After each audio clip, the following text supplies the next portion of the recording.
Il capitolo di spesa relativo al costo della giunta prevedeva una somma su base annuale di 275.963 euro per il costo totale di sindaco, vice sindaco e numero 5 assessori. Noi presentiamo una giunta con sindaco, vice sindaco e numero 7 assessori.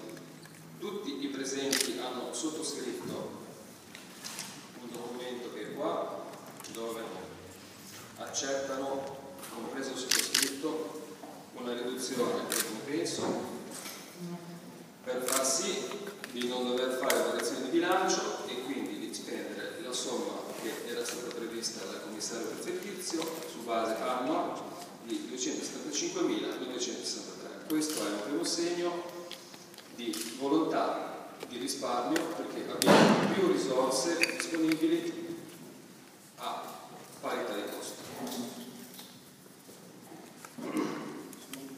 Passo a leggere la composizione della giunta con le rispettive deleghe. Ingegner Giuseppe Zagarella, vice sindaco.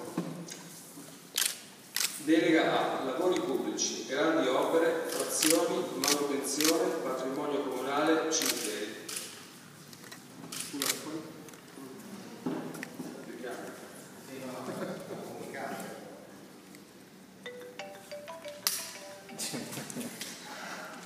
Troppo chiaro. Architetto Enrica Fresia, insegnante, che si metterà in aspettativa per svolgere appieno il ruolo di assessore e, aggiungo io, con un danno economico in quanto il suo stipendio da insegnante è più elevato di quello che percepirà come indennità di assessore, e per questo la ringrazio. Con delega a commercio, industria, artigianato, pesca, agricoltura, fiere, marketing territoriale e servizi per le imprese.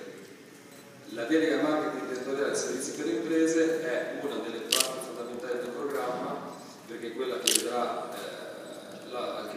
nascere il portale turistico della città di Imperia. Architetto Maria Teresa Parodi, con delega arredo urbano e verde. Dottoressa Sara Serafini, che ringrazio in quanto anche lei si metterà in aspettativa per svolgere appieno il ruolo di assessore, con delega a promozione turistica, sport, manifestazioni, università, cultura, grandi eventi, pari opportunità. Questo è il maxi assessorato turistico sul quale esprimeremo la nostra volontà di far diventare Imperia una città turistica. Dottor Guido Albo, commercialista, con delega amministrazione finanziaria, patrimonio comunale, società partecipate. Giuseppe De Bonis, con delega a politiche del lavoro e comunitarie, immigrazione, politiche giovanili, sul tema specifico ci sarà da sviluppare il servizio Informa Giovani in una maniera decente e decorosa per la nostra città, servizi demografici e statistica, URP, che è lo sportello unico del cittadino, che è un altro argomento sul quale abbiamo fortemente battagliato in campagna elettorale. Professor Nicola Podestà, con delega ambiente, osservatorio meteorologico, protezione civile. Avvocato Fabrizio Risso, con delega servizi e politiche sociali, attività e servizi educativi. Il sottoscritto, sindaco della città di Imperia, mantiene le seguenti deleghe: porti, demanio e spiagge, urbanistica, edilizia pubblica e privata, personale, legale e contratti, informatizzazione e innovazione tecnologica, viabilità e polizia municipale.